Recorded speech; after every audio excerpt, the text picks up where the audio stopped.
So, and all of those communities have planning and zoning boards, high school sports, police, business, religion. And at most meetings, we are the most municipal meetings, we are about the only media group showing up and covering them daily or weekly. Next slide, please.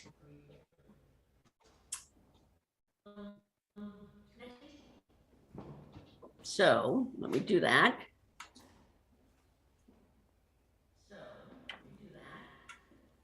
Chris, can you send the next slide on? There we go.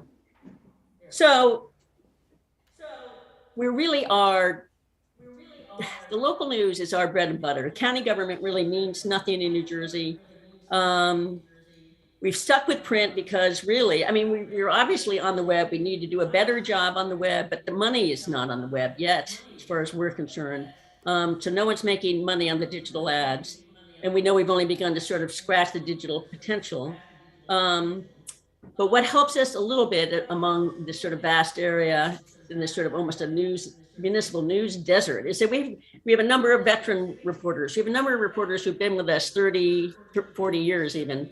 And they, we can switch them in and out to places that are of value and real news advantages, which really helps because we don't have a lot of competition. The Gannett papers have gone down from, of which there are 9, I think, of the 11 daily newspapers in New Jersey, 9 are owned by Gannett.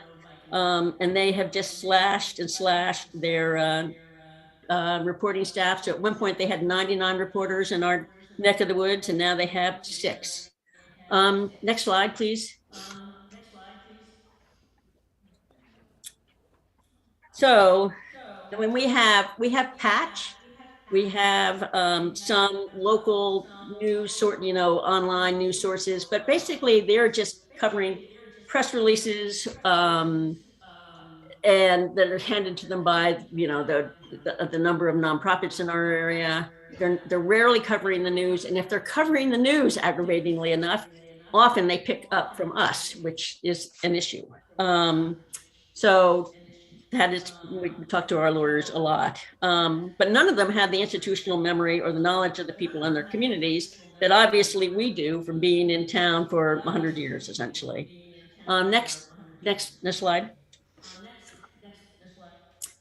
So about 3 years ago, Steve and I had to make a crucial decision. My brother and I were in our 60s, and we put the newspapers on the market to see what was out there. Surprisingly, most of the companies that reached out to us were bottom feeders, companies that would lay off staffers who had devoted their lives to the papers, slash local coverage, bleed out revenues until there was nothing left of value. But there was another emerging option about 3 or 4 years ago. So in the spring of 2019, we met with executives at the Lenfest Institute, the 501c3 that took over the Philadelphia Inquirer and now is operating that as a nonprofit. We were intrigued, but we were worried, like, could it work? Especially would it work on a weekly basis? Next slide, please. It's already up. Oh, thank you. You're one step ahead. The Inquirer today operates the way it always did, as an independent newspaper, but under the aegis of the Lenfest Institute for Journalism, which is a nonprofit arm of the Community Foundation of Philadelphia. Now, the Philadelphia Inquirer, and I got this question a lot. The Philadelphia Inquirer operates, and this is important, it's a societal benefits corporation, or B Corp, putting all the profits from its advertising and circulation revenue into improving the quality of its news coverage. It's supplemented by grants by the Lenfest and other foundations. But as a societal benefits corporation, it can still write editorials and do everything any other paper can do. And that, from our point of view, was very, very important, the societal benefits, the B Corporation protection, to be able to endorse candidates, to be able to write editorials. So that's the model we followed. It's a model of journalism and community ownership that is somewhat unique, like the good old Green Bay Packers and the National Football League. But there's no reason this sort of model can't work in New Jersey and across the country, as we're increasingly seeing. I think there's been some nonprofit weekly conversion, but they don't write editorials. It was important to us to be able to have that community voice. I mean, people can still tell us to go jump, which of course they do, but at least we're getting the conversation going, and I think that's important. So the next slide, please. So in June 2020, when the newspapers were up for sale, Nick Platt, who was a longtime local township committeeman and a Republican and a philanthropist, and Amanda Richardson, who's on the call, a Democrat, who they ran against each other. Nick won, but it was a convivial, congenial race. But they later teamed up and to head a community fundraising effort to purchase our newspapers and convert them to nonprofit. They formed the Corporation for New Jersey Local Media and began a community fundraising campaign. Fundraising in the middle of the pandemic was slow, you can imagine, but we were patient because we wanted them to succeed. On Zoom town hall meetings with readers, they hammered home the LenFest slogan, "You need the news more now than ever. Now the news needs you." So slide 10, please. So fundraising really picked up in the summer of 2020, with several large donors making sizable contributions. Another person who of particular power and prestige and respect in our circulation areas, the former Governor Tom Kean, a faithful reader of the Bernalillo News. He also headed, as you may remember, the 9/11 Commission under President Bush. He headlined 2 events, fundraising events for us, including the inaugural Byrne-Kean dinner. Byrne also being a Democratic previous New Jersey governor, and obviously Tom Kean being a Republican. That featured entertainment by former State House correspondents and drew corporate underwriting sponsorships as well. That helped the fundraising effort. Governor Kean also talked about how critical it was for the fundraising efforts to succeed, because if we lose these newspapers, he said, democracy is in danger. By January, the nonprofit had raised enough for us to agree to a phased-in buyout over 3 years, which is not too dissimilar from the way many local papers change hands. And in fact, in the days when Steve and I bought newspapers, that's what we did. Steve and I are staying on as business manager and executive editor.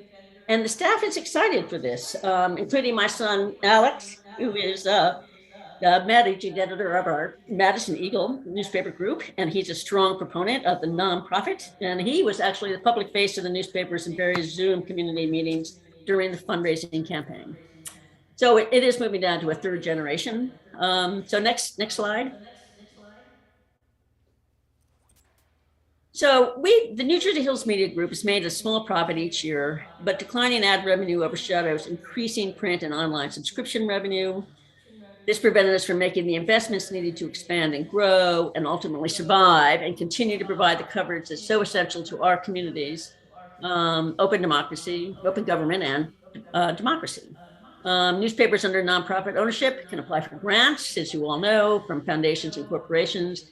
And they can set up a membership model like public television, seek charitable contributions, and run fundraising drives. We also are now beginning to run annual events like the Byrne-Kean dinner, with proceeds going to the support local journalism. And this is all designed to supplement traditional advertising and subscription sales. So that's where we are. But the last slide, please, slide 12.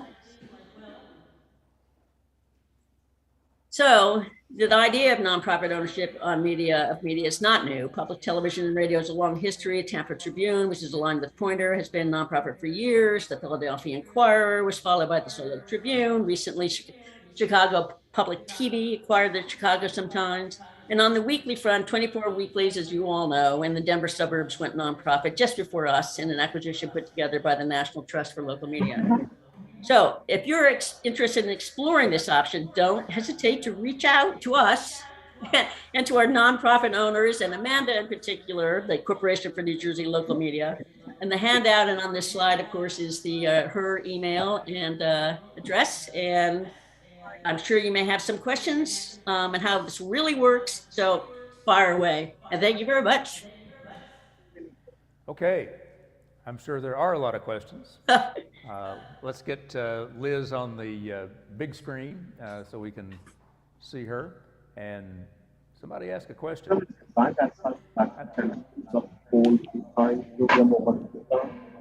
you can possibly do an NBS 60, we call it NBS 16, 19, 20. So you can waiver part of the credits, even that without the right setup. Someone who worked in the marketing field for a period of I time think we're might trying to hear come from Steve, but I think we've got a bad connection for Yeah, Steve. it's hard to understand the gentleman. why not I specialize on managing brands? So we have a lot of options and we make sure that we're running this option of basically almost every other alternate service so that students have options to take. We have optional models in supply chain, digital marketing, managing brands, cybersecurity, entrepreneurship. So you can see that there's a wider variety of options. Liz, can you interpret that for us? I honestly cannot, I'm sorry, I can't understand him. But Steve, can you understand him? No, I'm getting feedback too. Yeah, it's sort of echoing. Maybe somebody could just repeat his question. I can certainly hear the moderator. Do you type it in the chat? But in reality, it's managing your own self in every environment yourself, either you're an employee or you're an employer. The question is not coming from this room. Oh. I can't tell where it's coming from. Ooh. How to manage, considering that globally, Is there another presentation going on somewhere?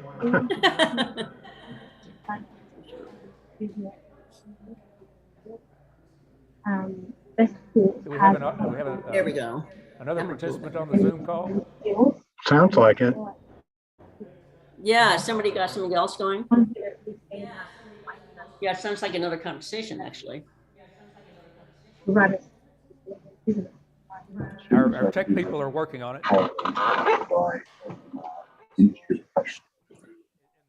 They're not given Ben Chandler, go work it out, come back, he might have. Hopefully we can get Liz to address. deliver professional on their solution. Now, their solution is Yeah. Solution that's professional. Is there a question in the room? But it's equally important because it is something that value so we very much value the problem solving and in reality it leads to I guess they're working on it. When we're going out to the real business world, we need to be prepared to solve real problems. And that's why memorizing and learning theories won't work. What will work is that we put those theory into practice and having those games and knowing that about the case study, like the real business case study that actually happened, really equips us to deal with. Steve, can you mute yourself really quickly? MBA program is also not. Yeah, I think you had something running in the background. Oh, there you go. I mean, I don't hear the person speaking anymore. Are there any questions from anybody in the room? Yes, Liz, Ben Chandler. We have a small newspaper in Kentucky, a small weekly, and I'm just wondering what were the considerations? What were the considerations that made you determine to go nonprofit instead of staying for profit? Steve, you want to? You may have addressed some of that, but I didn't quite get it. Okay, I'm gonna turn it over to the business manager. Okay, well, I'm a little worried that my computer is the virus. Can you hear me? Yes. Okay. Yeah, basically the reason is that the options for selling were so unattractive to in the for-profit arena that Liz and I just couldn't stomach it. One of the ironies is that not to name names, but the operator for Alden Capital, who is the primary slash and burn operator, went to a local school just a few miles from where our office is located. So it was insult to injury. And Chatham newspapers also is right nearby. They're among the worst of the slash and burn operators. So maybe that scared other more viable for-profit people away, but we didn't get any legitimate offers from for-profit people. This course, I learned on the upper level, international level, how the companies can improve my financial skills, my management skills. I don't know if that answered the question. It did, but we're getting interference again.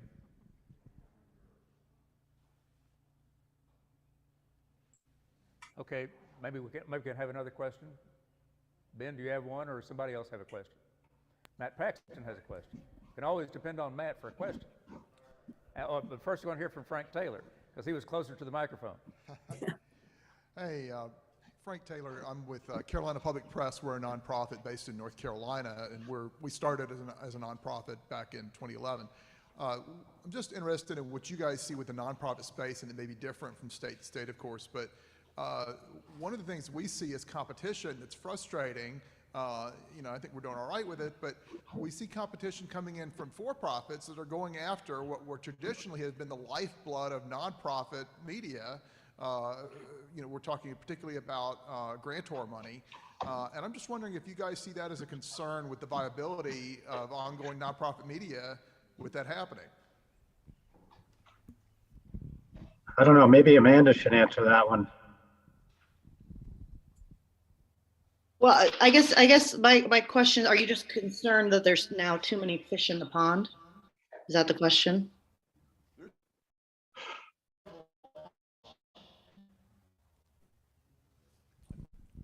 We're talking small or rural, talking about big metros with hedge funds that already went bankrupt more than once, who are going after nonprofit dollars so they can blow through that money too, where it's like, this is the money we were looking at to keep journalism sustainable, something else with it. Right, I remember there was an initiative a couple of years ago in that arena, for-profits going after donations. I guess that's an ongoing concern, but it hasn't. Amanda, stop me if I'm speaking out of turn here, but I don't think it's gotten a lot of traction in our market. Yeah, I haven't encountered that. I do think there is competition, obviously, for the grant dollars. But something we've been doing, we've been working with the Solutions Journalism Network about setting up a collaborative. And I think that's a really promising way forward to really get nonprofits, both nonprofit news organizations and then other nonprofits in a similar space, to collaborate and to find ways to work together so we're not poaching from each other. But I haven't really encountered that with for-profits, particularly going after donor dollars. And I think at least the donors we've been going after seem sophisticated enough that they would know not to be donating to Alden, for instance. This is a question. Yeah, well, for instance, Gannett and Newhouse are the big dailies in our market, and to the best of my knowledge, they have not been tapping into not-for-profit grantors. I'm sure you would have heard about it. This is a question for any one of you. Does the New Jersey Corporation for Local Media envision any other acquisitions? Yes, so we've been approached by actually at various stages, a couple of other newspapers and some magazines. So we always have discussions about it when people approach us, people are interested. And so we are moving forward with one other newspaper right now. And that is kind of our vision, is that if organizations are interested in doing this, we are here to kind of serve as an umbrella. And then also where it makes sense to look for economies of scale, although we're not envisioning buying up all of New Jersey media and merging it. We do want to keep things separate. Very good. Further questions? We have one. Yes, go ahead. Matt. Hi, Liz. It's Matt Paxton. really interested in what you all are doing. My question was, and I guess it's more of a nuts and bolts question, did the team of rivals, the two politicians that essentially put together the fundraising campaign, did they come to you or did you all approach them? They came to us. Amanda, you better tell me I'm misquoting you, but he came to us. Well, you go. Yeah, well, and actually, so I ran for office against Nick Platt, who's my board chair, and who is current. I lost, and he was the one who knew that the newspapers were for sale, and he was really concerned about it. So he approached me because I have a background in nonprofits, and then we approached the Parkers. So yeah, that's the genesis of it, but it really came out of his concern for the newspapers, and he's had a longstanding interest in making sure that we have independent news in New Jersey. And part of the reason why he was involved and was so aware of us is that he's a longtime township committeeman in one of our core towns, and my hometown actually. And so as a result, we regularly cover Harding Township. So, I think he was, worried if you're not going to see Mike Condon and the reporter in the room, making sure that, someone's watching. There was a very, very public spirited, obviously, move on his half.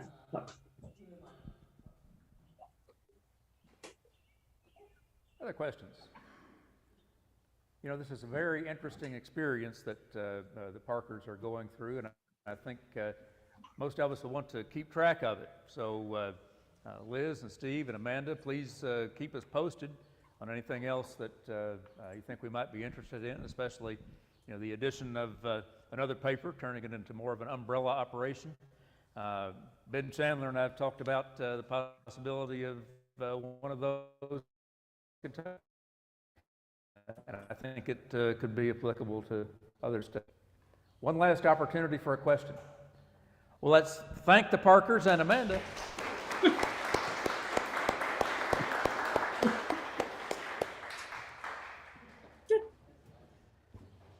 The schedule says that this is an open discussion period for any expressions of thoughts or observations.